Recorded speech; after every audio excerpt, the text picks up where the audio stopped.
Halo, nama saya Desi Suhari. Saya psikolog dari Universitas Indonesia.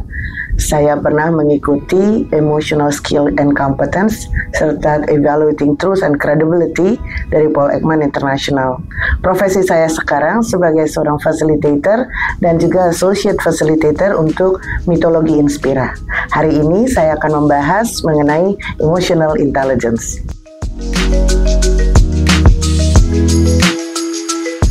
Kecerdasan emosi adalah kemampuan seseorang untuk bisa mempersepsi emosi, mengatur emosinya, dan kemudian memahami emosinya, dan pada akhirnya bisa berinteraksi dengan lebih baik dengan orang lain.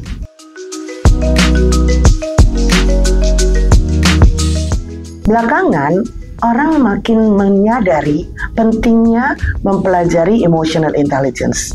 Dulu orang beranggapan bahwa mempelajari emosi di dalam lingkungan kerja itu adalah hal yang tabu karena kalau kita menunjukkan emosi di tengah banyak orang itu dianggap sebagai orang yang tidak oke.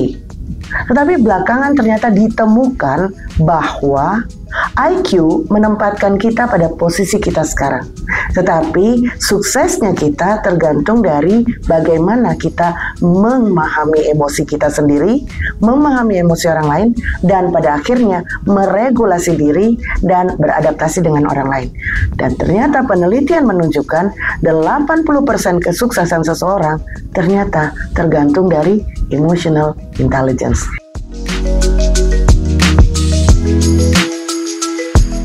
Kita tadi membahas mengapa penting emotional intelligence di dalam kehidupan profesional. Ternyata ada banyak statistik yang menemukan dan meneliti mengenai hal itu. Dan ternyata 90% dari top performers itu memiliki emotional intelligence yang bagus.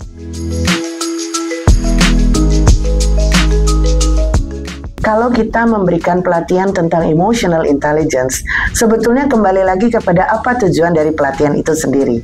Tetapi, kalau kita mau mempelajari tentang emotional intelligence, tentu saja pertama kali kita mesti tahu apa itu emotional intelligence. Kemudian yang berikutnya, saya sering sekali memakai kerangka what, why, how. Mengapa ini penting untuk dipelajari? Dan ujungnya, how. Pertanyaan how adalah menjawab apakah emotional intelligence bisa dilatih. Nah, ini oke-nya. Emotional intelligence ternyata bisa dilatih. Komponen dari emotional intelligence, kalau menurut Caruso, Salovey, dan Mayer, yang kemudian dituangkan di dalam bukunya Daniel Goleman, pertamanya adalah ada 5. Yang pertama adalah self-awareness, kesadaran diri, yang kemudian diikuti dengan self-regulation, mengatur diri, lalu empathy, motivation, dan social skill. Kelima ini adalah yang disebut sebagai komponen dari emotional intelligence.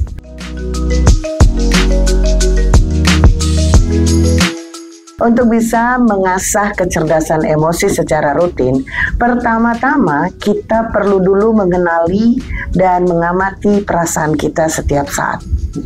Ketika kita mengamati perasaan kita setiap saat, kita cek marah, senang, sedih, tenang. Lalu lakukan beberapa praktek-praktek untuk bisa mengasah supaya kita bisa meregulasi perasaan kita. Salah satunya adalah misalnya pause, berhenti sejenak dari segala reaksi-reaksi yang muncul. Lalu tarik nafas, gunakan breathing technique. Lalu periksa diri, perasaan kita rasanya gimana. Kemudian lakukan relaxing activities. Apa hal-hal yang membuat Anda relax? Aktivitas yang membuat Anda nyaman. Kalau Anda merasa nyaman untuk melakukan meditasi, boleh. Tapi yang paling gampang sebetulnya adalah breathing technique. Lakukan inhale 4 hitungan, exhale 4 hitungan. Bernafas dari hidung.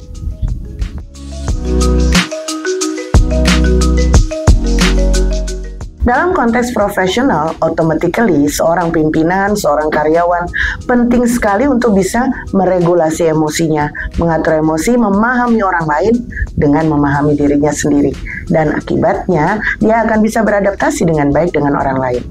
Karena salah satu komponen dari emotional intelligence pada akhirnya adalah yang disebut dengan social awareness, memahami apa yang dirasakan oleh orang lain.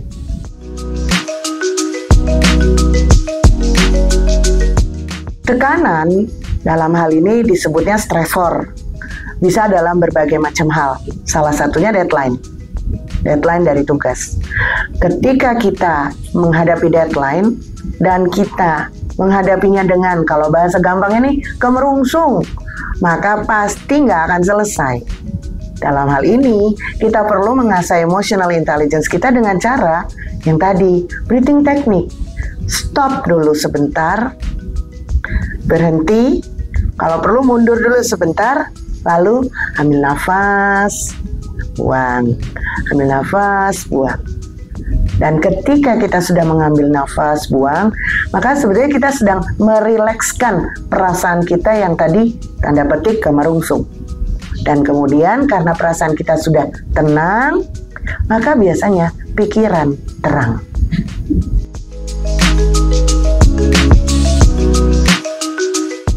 Seorang pemimpin yang memiliki kecerdasan emosi yang baik, tentu saja nomor satu kalau namanya pemimpin, dia memiliki empati yang baik. Dia bisa memahami apa yang dirasakan oleh anggota timnya. Dan dia bisa mencoba memahami karakteristik pribadi dari masing-masing tim dan memberikan pendekatan yang berbeda-beda antara satu anggota tim dengan yang lainnya. Empati. Itu adalah salah satu ciri yang paling utama dari seorang pimpinan yang berhasil.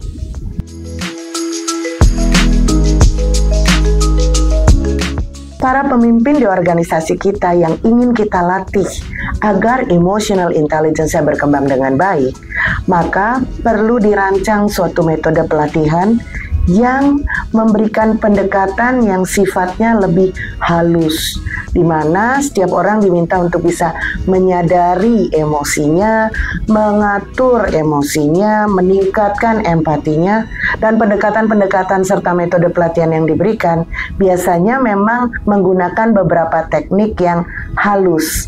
Jadi seperti relaksasi, kemudian ada breathing technique, mindfulness, hal-hal seperti itu. Demikian pembahasan kita singkat tentang emotional intelligence.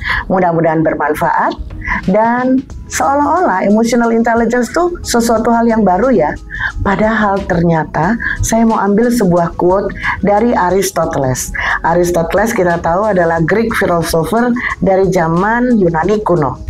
Ini katanya, anybody can become angry. That is easy. But to be angry with the right person and to the right degree and at the right time and for the right purpose and in the right way, that is not within everybody's power and is not easy.